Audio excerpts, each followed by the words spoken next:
द्विविमीय और त्रिविमीय आकृति है। मैं आपको अच्छे से समझाऊंगा कि द्विविमीय क्या होती है और त्रिविमीय आकृति क्या होती है।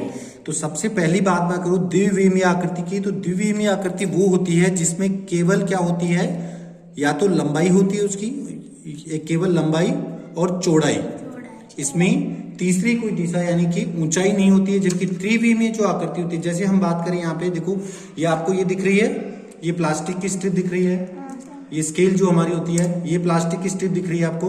अब इसमें आप देखना, ये जो आपको दिख रही है इसमें केवल क्या है, ये लंबाई हो गई और ये इसकी क्या हो गई, चौड़ाई हो गई। तो ये कौन सी आकृति है, द्विविमीय आकृति।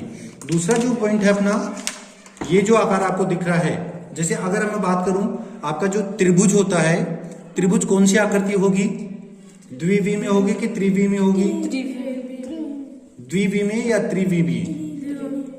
अब जैसे कोई बात नहीं, मैं आपको फिर से समझा रहा हूं। जैसे हमारा त्रिभुज होता है, त्रिभुज को हम देखें, ये बनाते हैं। अब इसको देखना, जैसे ये बना इस तरह से।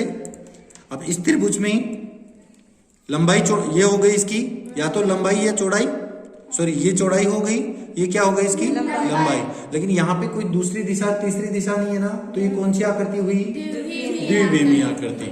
इसी तरह से त्रिविमीय आकृति की बात करें हम, तो त्रिविमीय में क्या होता है, लंबाई चौड़ाई और ऊंचाई, लंबाई भी होती है, चौड़ाई भी होती है और ऊंचाई भी होती है। जैसे देखो मैं आपको एक उदाहरण बताता हूँ इसकी, घनाभ, घन, बेलन और शंकु के आकार के जो होते हैं वो सब कौन सी आकृतियां होगी, त्रिविमीय आकृति। जैसे देखो आपको यहाँ पे बता रखा है, ये बहुत सारी आकृतियां ऐसे दे रखी हैं, ये सब कौन सी आकृतियां हैं, त्रिविमीय। चलो हम इसको बना करके देखते हैं। ये हमारे पास में क्या है, ये क्यूबॉइड है, ये देखो एक तो ये है, और इसको हमने क्या कर लिया, इसका बंद बॉक्स बना लिया, ठीक है। ये क्या है, ये क्या चीज है, ये है क्यूबॉइड, जिसको हिंदी में क्या कहते हैं, घनाभ। क्या है ये, क्यूबॉइड, ठीक है। अब हम इसमें देखेंगे कि क्यूबॉइड जो है ये द्विविमीय आकृति है या त्रिविमीय आकृति है। चलो यहां रखते हैं इसको। तो देखो इसको, आप इसको अच्छे से देखना कि ये इसकी लंबाई हो सकती है क्या, ये यहां से देखिए ऐसे ये लंबाई, ठीक है। इसमें देखो ऐसे ये लंबाई हो रही है, ठीक है। यहाँ पे यदि मैं देखूं इसको, तो इस तरह से ये इसका क्या हो गई, ऊंचाई।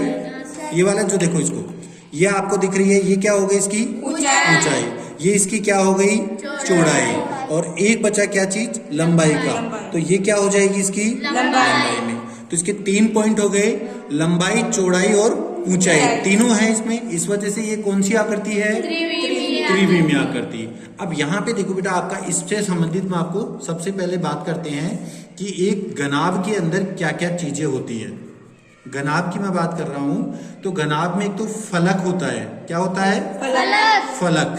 दूसरा इसमें होते हैं शीर्ष, इसके कि घनाभ के अंदर कितने शीर्ष होते हैं, ठीक है। या हम कहते हैं कि कोण कितने होते हैं, ठीक है।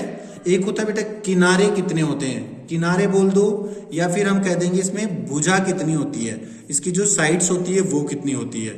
तो देखो अब यहाँ पे ये अपने पास में क्या है, एक घनाभ की आकृति का डेमो है।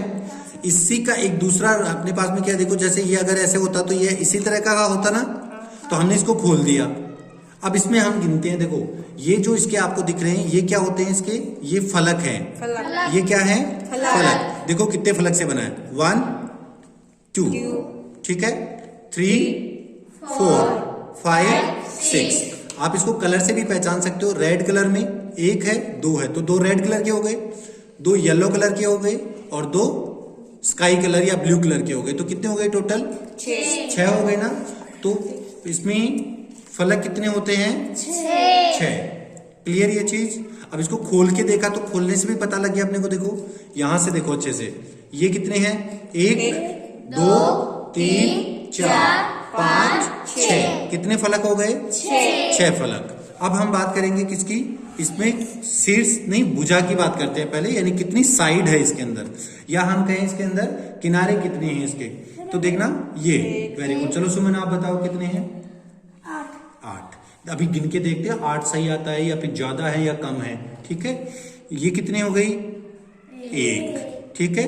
ये 2, ये 3, ये 4, 4। तो 4 ऊपर तो 4 नीचे हो गई क्या? 8। ठीक है, अब देखना ये 9, ये 10, ये 11 और ये 12। तो टोटल साइड कितनी हुई? 12। तो इसका मतलब एक क्यूबॉइड के अंदर या एक घनाभ में कितनी भुजा होती है? 12 भुजा। ठीक है, अब बात करते हैं अपन किसकी? कोनों की। ठीक है, कितने की? कोण की बात करते हैं। तो देखना कोण कहाँ बने? कोण कब बनता है? जब दो भुजा एक दूसरे को काटती है या दो भुजा एक जगह जाकर के मिलती है, तो वहां क्या बनता है? शीर्ष या कोण बनता है। तो यहां से देखो, पहले ये कोण बन रहा है क्या? यहीं से देखना आप, कोण नंबर 1 हो गया, कोण नंबर 2 हो गया, 3 हो गया, 4 हो गया। ठीक है, ये चीज समझ में आ गई आपको? अब देखो इसमें फिर 4, फिर 24 कैसे होंगे बेटा? 5, 6, 7 और 8। ठीक है, अब आपको होगी सर इधर बन रहा है तो ये कोण तो यही हुआ ना अंदर की तरफ। या जैसे इस कमरे को देख लो आप, 1, 2, 3, 4, 5, 6, 7, 8। तो टोटल कोण कितने हो गए? 8। तो इसमें कितने कोण होते हैं? 8। अब बताओ किस किस की समझ में आ गई ये चीज? ठीक है, अब खोलने से भी देखो इसको, जैसे यहां पे बन रहे हैं ये। अब अंदर से देखो आप, जैसे इसको यहां से देखना बेटा, अंदर से जब हमने देखा इसको तो आपको कोण का समझ में आ जाएगा। एक कोण यहां बन रहा है नीचे की तरफ, ये कोण बन रहा है 2, यहाँ पे 3 और ये कोण जो बनेगा यहां से देखो ये कोण 4। ठीक है, ये हो गया ना। जैसे अपना कमरे का फर्श होता है तो ये फर्श वाली साइड हो गई। अब इसी तरह से ये ऊपर जब छत बनेगी, यानी ऊपर वाला फ्लग जब होगा तो ये ऊपर वाले फ्लग को ऐसे कर देते हैं अपन। तो हम यहाँ पे भी कितने बनेंगे? वही 1, 2, 3, 4। तो टोटल कितने कोण हो जाएंगे? 8 कोण। क्लियर ये चीज? अब यहाँ देखो, ये तो आपका क्या था? घनाभ का। किस किस बच्चे की समझ में आ गया घनाभ का? क्लियर? घनाभ द्विविमीय आकृति है या त्रिविमीय? त्रिविमीय। क्यों है? क्योंकि उसमें चौड़ाई, ऊंचाई और लंबाई होती है 3। घनाभ त्रिविमीय आकृति क्यों है? क्योंकि उसमें लंबाई, चौड़ाई, ऊंचाई होती है 3। चलो क्लैप करो राधे के लिए। ठीक है।